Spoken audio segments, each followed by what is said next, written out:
A few weeks ago, we opened a big box. They've come out with a new version. This is it's called Island of Fish, the Roof Tent, Island of Fish. Let's see what it looks like.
So there's our tent.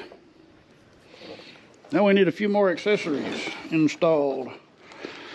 So the pressure is 8 psi if you're setting it on the ground. When we put it on top of the roof, we're going to want the floor to be at 12 psi.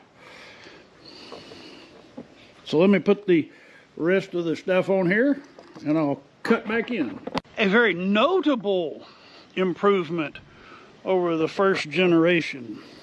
I really like this tent. I like this tent a lot. So we have it, if you're just pitching it on the ground, you're good. You might want to have, you know, a rain canopy or something. But this is a waterproof cotton duck material. You wouldn't need to put the rain flies, window and door flies up if you're just on the ground.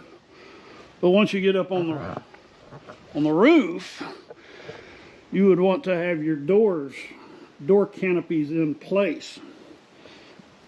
I've got plenty of ventilation. This one unzips, so if you're up on the roof, you can stand up.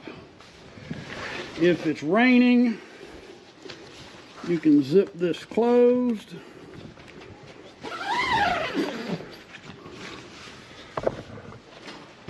And you've got stiff legs here to kind of hold that open so you get a little air ventilation, a little upper ventilation. Vents above both doors.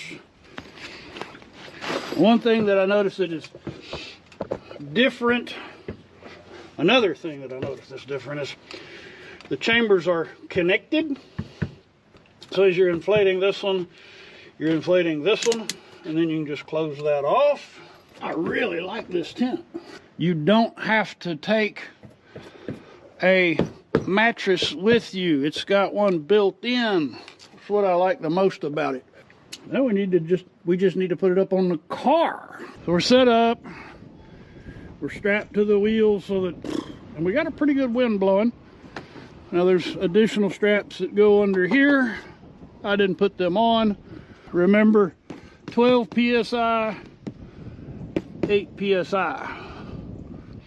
Now there is a pressure relief right there, so you really can't overinflate the bottom.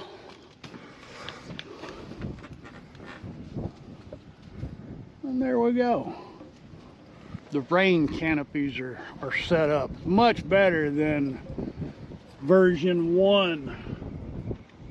Little less labor intensive, little less work.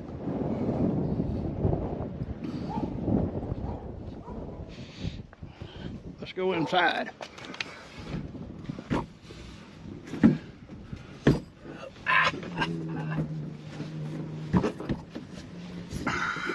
I'm 6'2",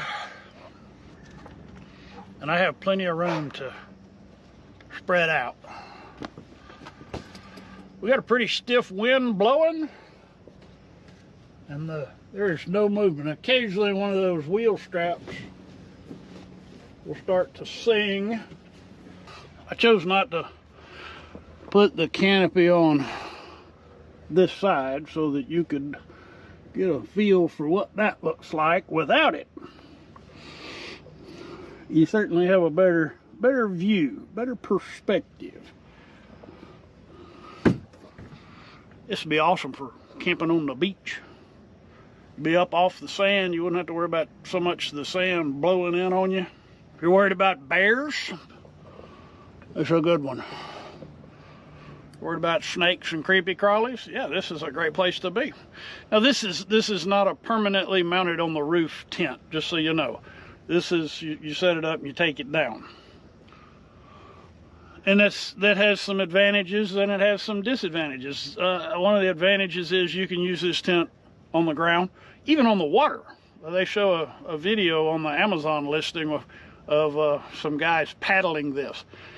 I don't know if you want to do that with it, but it might be cool to put it out on a cove in the lake or something and spend the night out there floating on the waves. You're going to have an issue with water because you don't have a dry deck to come in.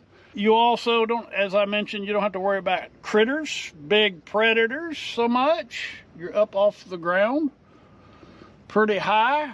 You're not going to have, since it's not permanently mounted on the roof, it's not going to kill your gas mileage, which those roof mount tents, they really put a lot of wind drag on the vehicle and you lose your gas mileage.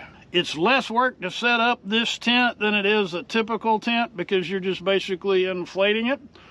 It is heavy because it's a canvas material, which is good because that makes it way more weather resistant. Man, I love that tent. I really like the first design, and the updated version, that's too cool. You've got a tent and your mattress all in one. You don't have to carry multiple different things. I like that. You guys rock. All right, y'all come back now, you hear?